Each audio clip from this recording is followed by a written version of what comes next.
ଠକ ସୂର୍ଯ୍ୟ ଅସ୍ତ ହୋଇଗଲା। ଦିନକର କାମ ସରିଗଲା। ରାଜାଙ୍କର ବୃତ୍ତି ହରିଣ ଦିନବେଳେ ଶସ୍ୟ କ୍ଷେତ୍ରରେ ଝାଳ ବୁହା କାମ କରିସାରିଲା ପରେ ପାଖ ଝରଣାରେ ଧୋଇଧାଇ ହୋଇ ସଫା ହେଲା। ପବିତ୍ର ଭସ୍ମ ମୁଣ୍ଡ ଓ ଦେହରେ ବୋଳି ହେଲା। ତାପରେ ରାଜା ଉଆସରେ ପହଞ୍ଚିଗଲା। କାମର ଗତି ବିଷୟରେ ରାଜାଙ୍କୁ ସେ ଜଣାଇଲା। ରାଜା ତାପରେ ସନ୍ତୁଷ୍ଟ। ଗୋଟିଏ ପାତ୍ରରେ ରାଜା ତାକୁ କିଛି ଜାଉ ଦେଲେ। ତାର ଅଧଘଣ୍ଟା ପରେ କୋକିଶିଆଳିଟିଏ ଆସିଲା। ସେତେବେଳକୁ ସେ ଧଇଁସଇଁ ହେଉଥାଏ। ଦେହଯାକ ତାର ପଙ୍କ ଲାଗିଥାଏ। ସେ ହାଲିଆ ଜଣା ପଡ଼ୁଥାଏ। ରାଜା ସବୁବେଳେ କର୍ମଠ ଲୋକଙ୍କ ପ୍ରତି ଶ୍ରଦ୍ଧାଳୁ। ସେଥିପାଇଁ କୋକିଶିଆଳି ପ୍ରତି ତାଙ୍କ ଦୟା ହେଲା।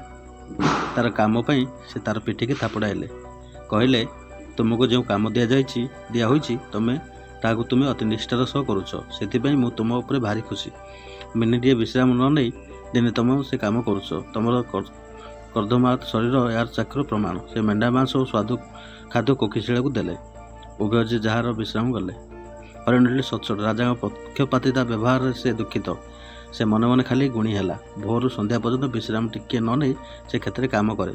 ଏତେ କଠିନ ପରିଶ୍ରମ କରିବା ଫଳରେ ପୁରସ୍କାର ମିଳିଲା ଗୋଟେ ଛୋଟ ହାଣ୍ଡି ଜାଉ। କିନ୍ତୁ ଧୂର୍ତ୍ତ କୋକିଶିଆଳିଟି ଦିନଯାକ ମଜା କଲା। କଙ୍କଡ଼ା ମାଛ ଧରିବା ପାଇଁ ସନ୍ତେ ସନ୍ତେ ଜାଗାରେ ଘାଣ୍ଟି ହେଲା। ତାକୁ ମିଳିଲା ମାଂସ, ସ୍ୱାଦିଷ୍ଟ ଖାଦ୍ୟ। ଏହା କ'ଣ ନ୍ୟାୟ? ହେ ଭଗବାନ, କେହି କ'ଣ ଏହି ଅନ୍ୟାୟର ପ୍ରତିବାଦ କରିବାକୁ ନାହାନ୍ତି? ରାଜାଙ୍କୁ ସିଧା କହିବା ପାଇଁ ହରିଣର ସାହସ ନଥିଲା। ସାହସୀ କୋକିଶିଆଳିଟି ବିଚାରା ହରିଣ ବିନିମୟରେ ବେଶ୍ ଖୁସିରେ ଜୀବନ କଟାଇଲା। ଦିନେ ସନ୍ଧ୍ୟାବେଳେ ରାଜା ଛଦ୍ମବେଶରେ ଶସ୍ୟ କିଆରି ବାଟ ଦେଇଗଲେ। ସେ ଦେଖିଲେ ହରିଣଟି ଖୁବ୍ ଖଟୁଛି। ଗୋଟିଏ ମିନିଟ୍ ମୋତେ ଅପେକ୍ଷା କରୁନାହିଁ। ଏହା ଦେଖି ରାଜା ଅତ୍ୟନ୍ତ ଆନନ୍ଦ ଓ ବିସ୍ମିତ। ରାଜା କୋକିଶିଆଳିକୁ ଖୋଜି ବୁଲିଲେ। ଧୂର୍ତ୍ତ ତାକୁ ଟିକିଏ ପଶୁଟିଏ ମିଳିଲା ନାହିଁ। ରାଜା ଚାରିଆଡ଼ୁ ଆଖି ପକାଇଲେ। ଦେଖିଲେ କୋକିଶିଆଳିଟି କଙ୍କଡ଼ା ଉପରେ ଡେଇଁ ତାକୁ ଧରି ଖାଇବାରେ ବ୍ୟସ୍ତ। ଏହା ଦେଖି ସେ ଆଶ୍ଚର୍ଯ୍ୟ ଓ ବିସ୍ମିତ। ରାଜା ଠିଆ ହୋଇ ସମସ୍ତ ନାଟକକୁ ଦେଖିଲେ। ସନ୍ଧ୍ୟା ଆସିଗଲା। ହରିଣଟି ଧୁଆଧୋଇ ପରିଷ୍କାର ହେଲା। ମୁଣ୍ଡରେ ଦେହରେ ବିଭୂତି ଲଗାଇଲା। ଧୀରେ ଧୀରେ ଚାଲି ଚାଲି ରାଜା ଉଆସକୁ ଗଲା।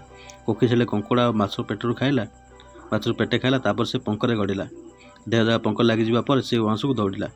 କୋକିଶିଆଳିର ଠକାମି ଦେଖି ରାଜା ଖୁବ୍ ରାଗି ଯାଇଥିଲେ। ସାଧୁ ସଚ୍ଚୋଟ କର୍ମଠ ହରିଣ ପ୍ରତି ଯାହା ବ୍ୟବହାର କରାଯାଇଛି ସେଥିପାଇଁ ସେ ଦୁଃଖିତ। ସେ ସ୍ଥିର କଲେ ଯେ କୋକିଶିଆଳିକୁ ଦଣ୍ଡ ଦେବେ। ଫଳରେ ତାକୁ ଏକ ଉଚିତ ଶିକ୍ଷା ମିଳିଯିବ। ପରଦିନ ରାଜା ଛଦ୍ମ ଭାବରେ ଗୋଟିଏ ଭିକ୍ଷୁ ବେଶ ହେଲେ। ସାଥିରେ ଭଲ ଭଲ ଖାଦ୍ୟ ଓ ଓଜନଦାର ପଥର ନେଇଗଲେ। ସେ ଶସ୍ୟ କ୍ଷେତ୍ର ପାଖରେ ଗୋଟିଏ ବିରାଟ ବରଗଛ। ସେ ସେହି ଗଛରେ ଚଢ଼ିଲେ।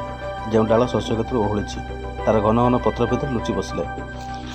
ହରିଣଟି କାମ କରି କରି ହାଲିଆ। ସେ ଗଛର ଛାଇରେ ଟିକିଏ ବିଶ୍ରାମ ନେବା ପାଇଁ ଆସିଲା। ତାର ବାସ୍ନାରେ ସେ ଆକର୍ଷିତ। ସେ ପୋଟଳ ପାଖକୁ ଗଲା। ତାକୁ ଖୋଲି ଦେଖିଲା ସେଥିରେ ଭଲ ଖାଦ୍ୟ ଅଛି। ତାକୁ ଖାଇ ସେ ଆନନ୍ଦ ଉପଭୋଗ କଲା। ଦୂରରୁ କୋକିଶିଆଳିଟି ହରିଣ ଖାଉଥିବା ଦେଖିଲା। ସେ ତା ପାଖକୁ ଧାଇଁ ଆସିଲା। ପଚାରିଲା, ଏ ବଢ଼ିଆ ଖାଦ୍ୟ ତୁ କେଉଁଠୁ ପାଇଲୁ? ଏହାର ବାସ୍ନା ଆକର୍ଷଣୀୟ, ସେଥିପାଇଁ ମୁଁ ଧାଇଁ ଆସିଛି। ହରିଣଟି ହେଳା ନ କରି ଉତ୍ତର ଦେଲା, ଏହା ମୋର ଭାଗ୍ୟ। ମୁଁ ଏଠାକୁ ଶୋଇବାକୁ ଆସିଲି। ଚାରିକାତ ଲମ୍ବାଇ ହୋଇ ମାରିଲି। ଉପରୁ ଖାଦ୍ୟ ପଡ଼ିଲା। ଏକଥା ଶୁଣି କୋକିଶିଆଳିଟି ବେଶ୍ ଖୁସି। ସେ ନିଜକୁ କହିଲା, ଏହା ତ ଭାରି ସହଜ କଥା। ଯଦି ବିଚାରା ନିର୍ବୋଧ ହରିଣ ଏପରି ଭଲ ଖାଦ୍ୟ ପାଇପାରେ, ମୋତେ ପ୍ରଚୁର ଖାଦ୍ୟ ମିଳିବାର କିଛି ସନ୍ଦେହ ନାହିଁ। ତାପରେ କୋକିଶିଆଳିଟି ତାର ଚାରିକାତ ଲମ୍ବାଇ ଦେଲା। ହାଇ ମାରିଲା। ସେ ଦେଖିଲା ରାଜା ଉପରେ ବସୁଛନ୍ତି। ମୁହଁ ତାଙ୍କର ରାଗରେ ଲାଲ ତମ। ଏହା ତା ମନକୁ ଅଶେଷ ଧକ୍କା ଦେଲା।